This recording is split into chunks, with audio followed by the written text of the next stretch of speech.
Boa noite a todos. Nesta data, foi submetida a julgamento pelo Tribunal do Júri de Planalto a denunciada Alexandra Salete Dolgokenski, a qual foi imputada a prática dos crimes de homicídio qualificado, ocultação de cadáver, falsidade ideológica e fraude processual. Realizado o julgamento, nessa data, os jurados decidiram o seguinte: afirmaram a materialidade dos fatos e a autoria, não absolveram a ré. Quanto ao homicídio, reconheceram a incidência das qualificadoras do motivo torpe, motivo fútil, do meio cruel e recurso que dificultou a defesa da vítima.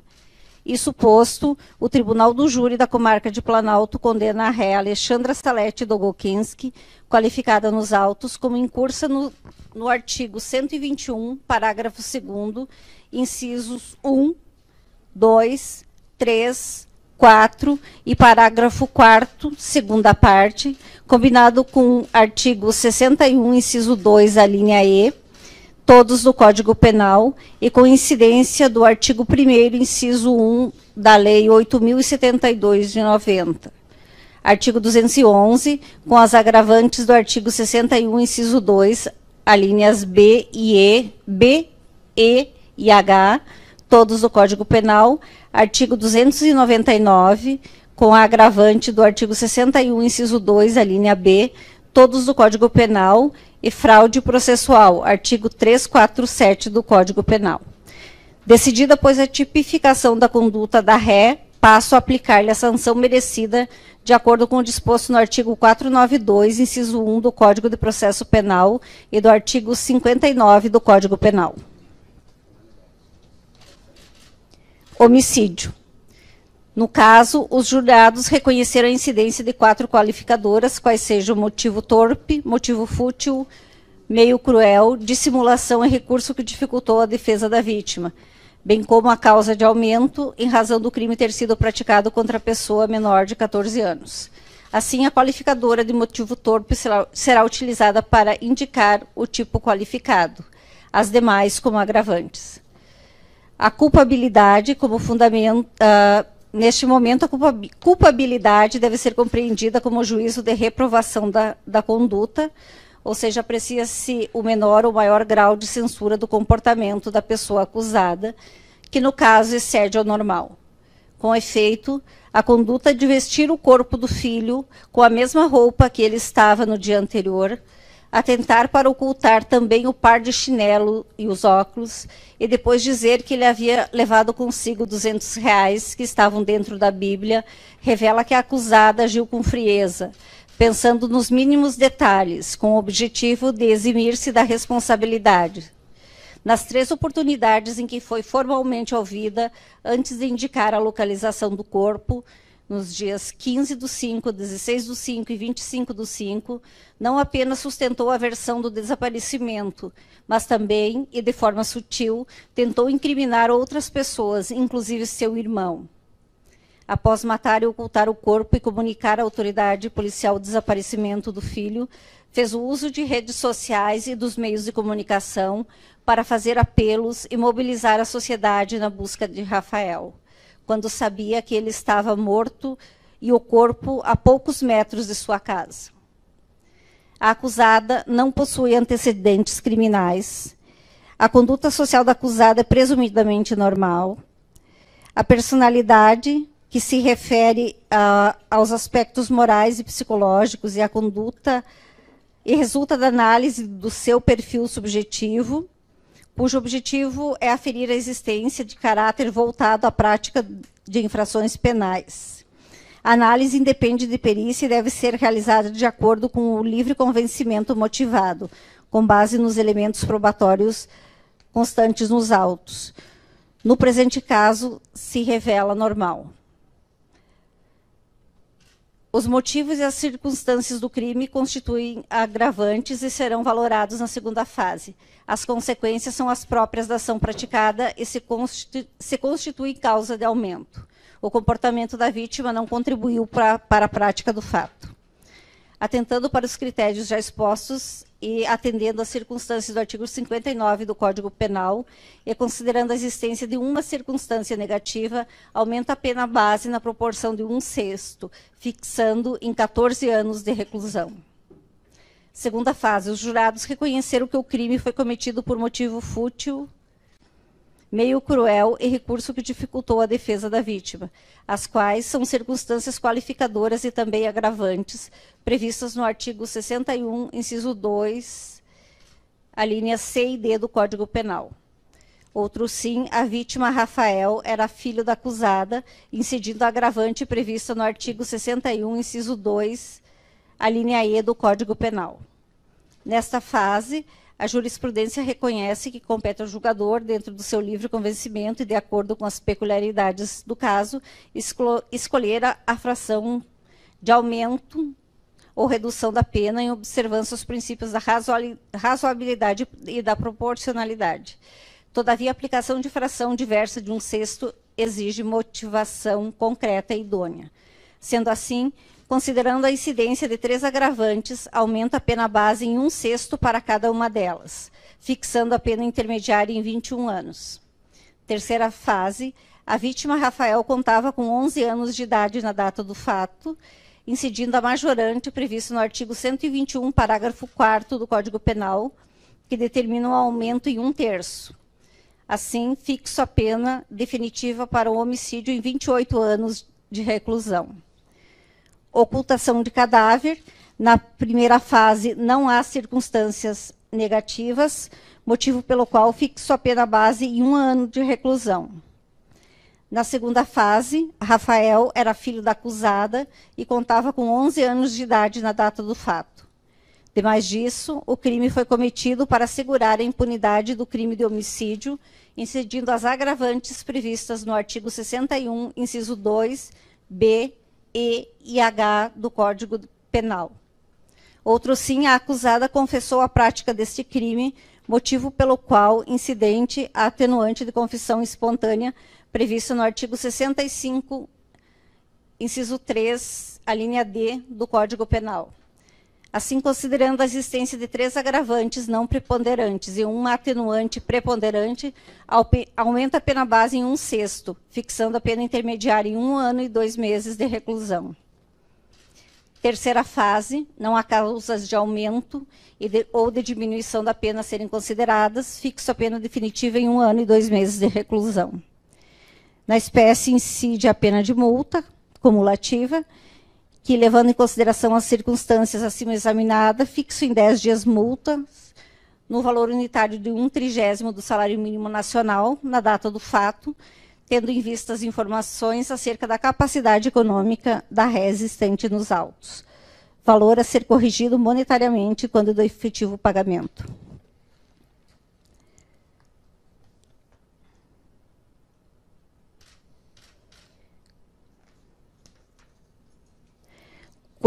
Quanto ao crime de falsidade ideológica, não há circunstâncias negativas na primeira fase, motivo pelo qual fixo a pena base em 1 ano de reclusão. O crime foi cometido para assegurar a impunidade do crime de homicídio, incidindo a agravante prevista no artigo 61, inciso 2, a linha B do Código Penal. Outro sim, a acusada confessou a prática desse crime, motivo pelo qual o incidente atenuante de confissão espontânea, previsto no artigo 65, inciso 3, a linha D do Código Penal. Assim, considerando a existência de uma agravante simples e uma atenuante preponderante, faço a compensação entre ambas e mantenho a pena intermediária em 1 ano de reclusão. Terceira fase, não há causas de aumento ou de diminuição da pena a serem consideradas e fixo a pena definitiva em 1 ano de reclusão. Pena de multa, que na espécie está prevista como cumulativa, que, levando em consideração as circunstâncias acima examinadas, fixo em 10 dias multa, no valor unitário de 1/30 do salário mínimo nacional na data do fato. Fraude processual. Como o processo ainda não havia iniciado, as penas são aplicadas em dobro. Na primeira fase, não há circunstâncias negativas e atendendo às circunstâncias do artigo 59 do Código Penal e considerando a inexistência de circunstâncias negativas, fixo a pena base em 6 meses de detenção. Não há agravantes, atenuantes ou causas de aumento ou de diminuição a considerar, motivo pelo qual fixo a pena definitiva em 6 meses de detenção. Pena de multa está prevista de forma cumulativa, vai fixada também em 10 dias multas, também no valor de 1/30 do salário mínimo. Concurso material, verificado o concurso material entre os crimes, as penas devem ser somadas, nos termos do artigo 69 do Código Penal, resultando em 30 anos e 2 meses de reclusão e 6 meses de detenção, e 30 dias multa no valor de 1/30 do salário mínimo nacional na data do fato. Regime de cumprimento. Considerando a quantidade da pena aplicada, as circunstâncias do artigo 59 do Código Penal, acima analisadas, e o fato da ré estar presa há 968 dias, fixo o regime fechado para o cumprimento da pena, nos termos do artigo 33, parágrafo 2º, a linha C do Código Penal. Em atenção ao artigo 387, parágrafo 2º do Código de Processo Penal, registro que a detração do tempo em que a ré Alexandra permaneceu presa preventivamente, 968 dias, não altera o regime inicial de cumprimento de pena, uma vez que, mesmo após a subtração de tal período, ainda permanece pena maior que 8 anos. Além disso, o regime inicial fechado justifica-se pela incidência do artigo 2º, parágrafo 1º da Lei 8.072 de 90.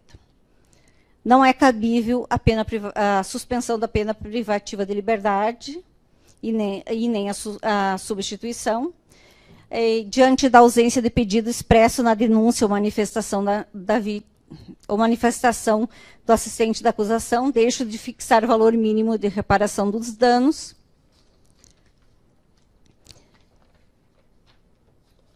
Permanecem íntegros os fundamentos expostos na decisão do evento 1174, proferida no dia 2 de dezembro de 2022, ou seja, há pouco mais de 30 dias, as quais são reforçadas pela condenação proferida pelo corpo de jurados nesta data, motivo pelo qual mantenho a prisão preventiva da ré. Provimentos finais. Após o trânsito em julgado da sentença, forme-se o PEC, definitivo e, por hora, forme-se o PEC provisório encaminhando-se ao juízo da execução. Inclua-se o nome da ré no rol dos culpados, preencha-se o BIE, comunique-se à Justiça Eleitoral. Ainda, considerando que o telefone celular de Rodrigo já foi devolvido logo após a extração dos dados e de que o Tribunal de Justiça deu provimento ao recurso do Ministério Público para manutenção da apreensão dos aparelhos de Rafael e Alexandra até o final do julgamento pelo Tribunal do Júri, o que ocorreu nesta data, determina a restituição destes e dos demais objetos apreendidos. Custas pela ré, suspensa a exigibilidade em razão do benefício da gratuidade que ora defiro. Publicada, registrada e intimados de forma presencial e eletrônica. Sentença prolatada e publicada no plenário do Tribunal de Júri, nas dependências do Fórum da Comarca de Planalto, na data de 18 de janeiro de 2023. Com o trânsito em julgado, baixe-se. Marilene Parisotto Campanha, juíza de direito. Eu quero, em primeiro lugar, agradecer aos jurados, aos senhores jurados, por terem comparecido, pela colaboração. Sem os senhores, esse julgamento não teria ocorrido. Sei que não é fácil deixar as suas residências, seus afazeres, deixar, como a gente estava comentando, a sua casa, a sua família, a sua cama, e dormir em camas diferentes, ficar 3 dias sem telefone celular, sem televisão, afastado de todos, sendo vigiado por pessoas que os senhores nunca viram, acompanhados de pessoas que os senhores nunca viram, convivendo com pessoas que os senhores nunca imaginaram conviver, é quase que tipo uma prisão. Então, agradeço muito aos senhores quero fazer um agradecimento muito especial a todos os servidores do Poder Judiciário, porque sem eles esse júri não teria saído. A todos, começando pela dona Rosa, que foi muito prestativa com todos, e dizer que assim o que os senhores viram aqui é modesto, o nosso espaço é pequeno, a gente foi se ajeitando como deu, mas foi feito com muita atenção, com muito carinho, e exigiu um trabalho de todos aqui. Os servidores aqui da comarca é um número muito reduzido, mas eles valem por muitos servidores, e eu agradeço muito pela equipe que eu tenho, porque sem eles esse júri não teria saído, com certeza. Foram eles que correram atrás de hotel, de reservar hotel, atrás de alimentação, de solicitar cadeiras emprestadas, e ligar e atender, enfim. Agradeço muito, agradeço às partes pela compreensão, pela falta de espaço, né, a todos aqui. Agradeço a compreensão da imprensa também, porque de não poder participar, né, e ao público também pela limitação de não poderem acompanhar, embora a gente saiba que é o desejo de todos, mas não havia possibilidade de todos acompanharem. Então, justamente por isso que foi transmitido pela Rede Mundial de Computadores. Meu muito obrigada, e estão dispensados. Uma boa noite a todos.